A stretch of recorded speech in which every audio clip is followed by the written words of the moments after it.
einsehen, absehen, satt sehen, vorhersehen oder übersehen? Verstehst du den Unterschied? In diesem Video erkläre ich dir unterschiedliche Verben mit dem Grundverb sehen. Du lernst zum Beispiel, wie man die Verben in Alltagssituationen, vielleicht auch im Beruf oder auch in der Umgangssprache verwenden kann. Und wenn du den Wortschatz aus meinen Videos noch intensiver trainieren willst, dann werd sehr gerne Mitglied. In meinem Mitgliederbereich findest du unter anderem zu jedem Videos verschiedene Aufgaben, sodass du direkt den Wortschatz trainieren und anwenden kannst. Und an alle neuen Gesichter herzlich willkommen. Ich bin Jule, zertifizierte TELC-Prüferin, Deutschlehrerin und Muttersprachlerin. Aber jetzt lass uns starten. Los geht's! Mal sehen, wie gut du dich schon mit der Bedeutung der unterschiedlichen Verben auskennst. Schau dir gerne einmal die folgende Situation an. Du kannst das Video gerne danach pausieren und einmal kurz überlegen, was die unterschiedlichen Verben eigentlich hier in dieser Situation genau bedeuten. Ich habe aus Versehen einen Moment nicht hingesehen. Wie konnte ich vorhersehen, dass mir genau in diesem Moment meine Tasche geklaut wird? Naja, ich musste einsehen, dass es mein Fehler war, dass ich nicht gut aufgepasst habe. In Zukunft werde ich auf jeden Fall davon absehen, so wenig auf meine Sachen aufzupassen. Und? Hast du alles verstanden? Die ganze Situation beginnt damit, dass ich für einen Moment wegsehe. Ich wende meinen Blick also für einen Moment ab. Beispielsweise, ich gucke gerade direkt in die Kamera und jetzt wende ich meinen Blick ab. Ich schaue also für einen Moment weg. In dem Beispiel sage ich, wie konnte ich nur vorhersehen, dass genau in diesem Moment meine Tasche geklaut wird? Ich verdeutliche damit also, dass ich nicht wissen konnte, dass genau in diesem Moment ein Dieb kommt. Man könnte auch sagen, dass dies für mich unvorhersehbar war. Das Gegenteil von unvorhersehbar ist vorhersehbar. Vielleicht habe ich mich ja in dieser Situation an einem Ort aufgehalten, der dafür bekannt ist, dass es dort viele Taschendiebstähle gibt. Dann könnte ein Freund oder eine Freundin auch Folgendes kommentieren: Es war doch total vorhersehbar, dass hier deine Tasche geklaut wird. Es wird doch überall vor Taschendieben gewarnt. In der Beispielsituation musste ich also einsehen, dass es möglicherweise auch mein Fehler war, dass ich nicht so gut auf meine Tasche aufgepasst habe. Ich musste also meinen Fehler einsehen. Das bedeutet, dass ich akzeptiert habe oder ich bin zu der Überzeugung gekommen, dass ich einen Fehler gemacht habe. Das Verb einsehen kannst du auch sehr gut in einer Deutschprüfung verwenden. Zum Beispiel: Ich sehe ein, dass deine Argumente sehr logisch sind. Du kannst das Verb einsehen auch verwenden, wenn du jemand anderem zustimmst. Vielleicht plant ihr in der Deutschprüfung ein Fest für zum Beispiel deinen Deutschkurs und du hast vorgeschlagen, dass man sich vielleicht am Mittwochabend treffen könnte. Und der andere Prüfungsteilnehmer hat jedoch argumentiert, dass er es besser findet, wenn ihr ein Treffen fürs Wochenende plant, da die meisten Leute am Wochenende mehr Zeit. Dann könntest du zum Beispiel sagen: Ich sehe ein, dass meine Idee nicht ganz so passend ist. Lass uns doch deinen Vorschlag übernehmen. Das Verb einsehen kann aber auch bedeuten, dass wir in etwas einen Einblick haben möchten. Man könnte zum Beispiel sagen: Ich möchte alle für das Projekt relevanten Dokumente einsehen. Hier ist ein weiteres Beispiel aus den Nachrichten. Aufarbeitung der DDR. Mehr Menschen möchten Stasi-Akten einsehen. Die Stasi ist der ehemalige Geheimdienst und die Geheimpolizei in der DDR. Vielleicht weißt du ja bereits, dass Deutschland früher in zwei Teile geteilt war: die DDR und die BRD. Die Stasi überwachte viele Bürger der DDR und dokumentierte zum Teil sehr detailliert ihr Leben. Aufsehen. Ein Synonym für das Verb aufsehen ist aufblicken. Das bedeutet, dass wir den Blick nach oben richten. Zum Beispiel: Als ich von meinem Computer aufsah, bemerkte ich, dass es bereits dunkel geworden war. Du kannst das Verb jedoch auch in einem übertragenen Kontext nutzen. Zum Beispiel: Ich persönlich sehe sehr zu meinem ehemaligen Arabischlehrer auf, da ich super viel von ihm lernen durfte. Ich habe neben meinem ersten Studium an der Universität einen Arabischkurs besucht. Dies hatte wirklich nichts mit meinem Studium zu tun. Du kannst das Verb aufsehen, aber auch verwenden, wenn du jemanden bewunderst. Zum Beispiel, Emma sieht total zu ihrem größeren Bruder Moritz auf. Moritz ist Emmas Vorbild. Hier geht es also nicht nur darum, dass Emma ihren Bruder respektiert, sondern sie bewundert ihn wirklich. Ich kann aktuell noch nicht übersehen, wie viele Stunden ich noch brauche, um mich auf die Prüfung vorzubereiten. Das könntest du beispielsweise kommentieren, wenn du dich aktuell auf eine Sprachprüfung vorbereitest. Als zertifizierte TELC-Prüferin arbeite ich nicht nur regelmäßig als Prüferin, sondern ich bereite meine Schüler auch auf die Sprachprüfungen vor. Wenn du dich also auch auf eine Sprachprüfung vorbereiten möchtest, dann melde dich sehr gerne bei mir. Ich akzeptiere regelmäßig neue Schüler in meinen Sprachkursen. Ach ja, oder ihr schreibt mir einen Kommentar, wenn ihr einen spezifischen Wunsch habt für ein Video, zum Beispiel hier auf YouTube, zu dem Bereich Prüfungsvorbereitung. Manchmal passiert es, dass ich einem Schüler eine E-Mail schreibe und er diese nicht bekommt oder meine E-Mail landet im Spam-Ordner.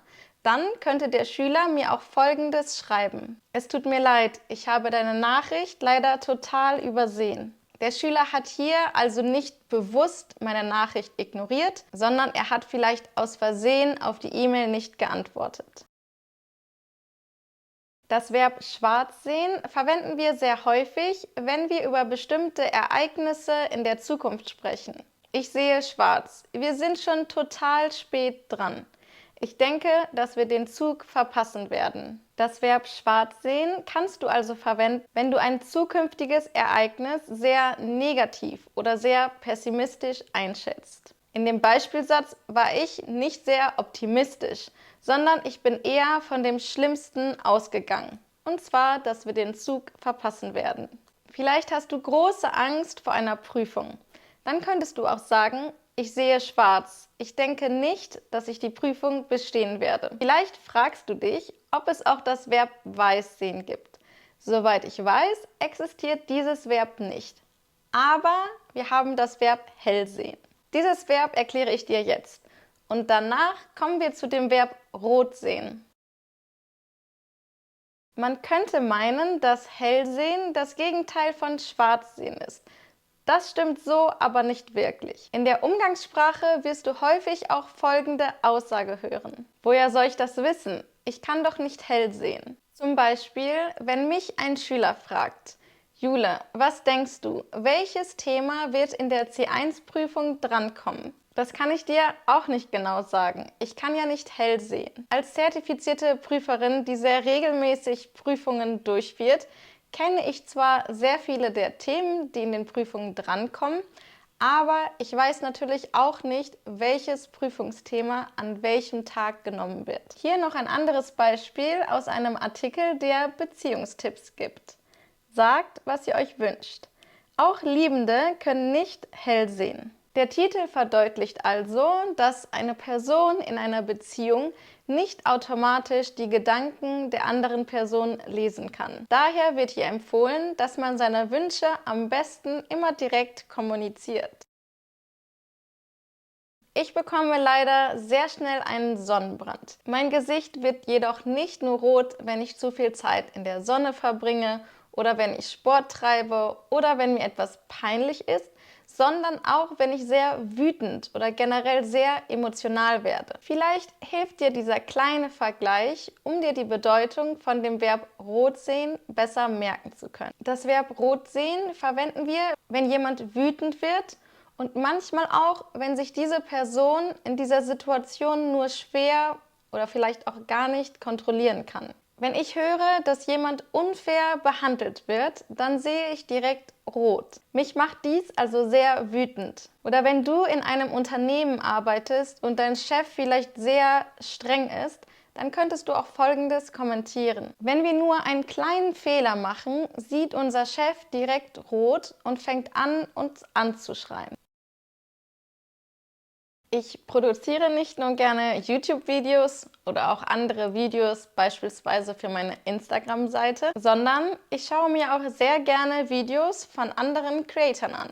Ich finde es immer total spannend, neue YouTube-Kanäle zu entdecken. Also lass mich gerne wissen, was sind deine Lieblingskanäle auf YouTube? Egal ob zum Deutschlernen oder auch zu ganz anderen Themen. Man kann das Verb ansehen nicht nur für Videos oder Filme benutzen, sondern auch noch in einigen anderen Situationen. Hier ein paar Beispiele. Bevor ich die Wohnung miete, möchte ich mir sie unbedingt erst ansehen. Ich möchte die Wohnung also zuerst besichtigen, so dass ich mir vor Ort wirklich alles ganz detailliert anschauen kann, bevor ich einen Mietvertrag unterschreibe. Ich werde mir den Text später genauer ansehen. Oder auch, ich werde mir den Projektentwurf später genauer ansehen. Diesen Satz kannst du verwenden, wenn du vielleicht in diesem Moment nicht die Zeit und Ruhe hast, dich genau mit dem Text oder auch dem Projektentwurf auseinanderzusetzen.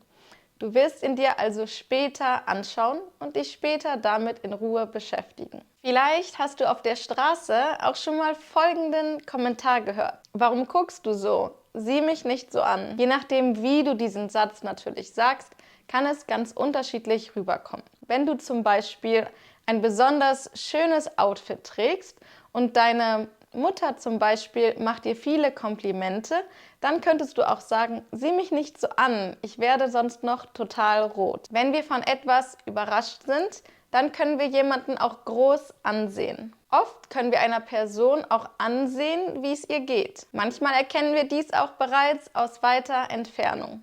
Zum Beispiel, ich konnte dir schon von weitem ansehen, dass du heute keinen guten Tag hattest. Ansehen kann man jedoch auch allgemeiner verwenden. Zum Beispiel, man kann ihr das Alter überhaupt nicht ansehen. Oder man kann dir deine Müdigkeit überhaupt nicht ansehen. Man sieht dir an, dass du sehr sportlich bist. Ansehen verwenden wir auch in Situationen, wenn wir etwas sehr Schlimmes sehen. Ich hoffe, dass niemand von euch bisher in solch einer Situation war. Hier eine leider sehr traurige Nachrichtenmeldung. 2 Italien-Touristen ertrinken am Toskana-Strand.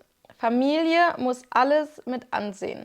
Hier sind also 2 Touristen gestorben. Und es gab anscheinend eine Familie, die das alles gesehen hat. Ansehen bedeutet hier also, dass sie Zeuge von etwas sind. Sie haben etwas gesehen, was vielleicht emotional sehr belastend ist. Neben dem Verb ansehen existiert auch das Nomen, das Ansehen. Das Ansehen kann so viel bedeuten wie das Image oder der Ruf. Häufig sprechen wir davon, dass jemand ein sehr hohes Ansehen genießt. Das bedeutet dann, dass er sehr respektiert oder sehr wertgeschätzt wird. Zum Beispiel, meine Nachbarin genießt in unserem Haus ein wirklich sehr hohes Ansehen, da sie immer total hilfsbereit ist. Doch nicht nur Menschen können ein hohes Ansehen genießen. Hamburg genießt wahnsinnig hohes Ansehen in Deutschland. Stimmst du dem zu? Welche Stadt findest du in Deutschland am schönsten? Oder welche Stadt genießt in deinen Augen ein sehr hohes Ansehen? Die zweite Frage ist so natürlich deutlich formeller. Ach ja, ich sollte vielleicht als Hintergrundinformation sagen, dass ich in Hamburg wohne. Ich bin also ein bisschen voreingenommen. Natürlich gibt es in Deutschland auch noch viele, viele andere sehr schöne Städte. Satt sehen. Das Verb satt sehen verwenden wir auch, wenn wir etwas vielleicht sehr häufig gesehen haben oder sehr lange gesehen haben und es jetzt eigentlich nicht mehr sehen können. Zum Beispiel, an der bunten Tapete sieht man sich schnell satt. Oder wer weiß, vielleicht sage ich irgendwann, ich habe mich an dem Blau total satt gesehen und möchte dringend eine andere Farbe auswählen. Du kannst das Verb aber auch verwenden, um zu verdeutlichen, dass du etwas besonders schön findest. Zum Beispiel, ich werde mich niemals an diesem Bild satt sehen. Damit hebst du also hervor, dass du denkst, dass du dieses Bild immer sehr schön finden wirst. Das Verb hineinsehen verwendest du, wenn du in etwas hineinschaust. Zum Beispiel, das Auto hat getönte Scheiben. Von außen kann man nicht hineinsehen. Also, wenn du an diesem Auto vorbeigehst, kannst du nicht sehen, was in dem Auto passiert. Du kannst das Verb auch verwenden, wenn du nur kurz einen Blick in etwas werfen möchtest. Zum Beispiel: Bevor ich die Tickets für das Festival buche, möchte ich kurz in das Programm hineinsehen, um zu sehen, welche Künstler kommen. Kommen wir zurück zu dem Beispiel mit dem Auto mit den getönten Scheiben. Wenn du in dem Auto mit den getönten Scheiben sitzt, kannst du trotzdem hinaussehen. Du kannst also hinausschauen und sehen, was auf der Straße passiert. Ein Synonym wäre auch hinausblicken. Das war es für heute. Wenn dir das Video gefallen hat, dann hinterlass gerne ein Like, abonniere meinen Kanal und wenn du noch Fragen hast oder Feedback oder Wünsche für neue Videos, dann schreib sehr gerne einen Kommentar. Noch ein letzter Punkt zu den Verben, die ich dir heute erklärt habe. Ich habe dir in diesem Video sowie auch in vielen anderen Videos natürlich nur eine Auswahl vorgestellt. Also, es gibt noch viele weitere Verben mit dem Grundverb sehen. Und die Verben, die ich dir heute vorgestellt habe, kann man natürlich auch noch in vielen anderen Situationen verwenden. Also, wenn du noch weitere Verben mit sehen kennst oder dir fallen weitere Beispielsituationen ein, dann schreib sehr gerne einen Kommentar. Ich freue mich immer über Ergänzungen. Wir sehen uns nächste Woche wieder um 10 Uhr morgens hier auf meinem YouTube-Kanal oder vielleicht zwischendurch in einem meiner Deutschkurse oder auf meiner Instagram-Seite. Bis nächste Woche. Tschüss!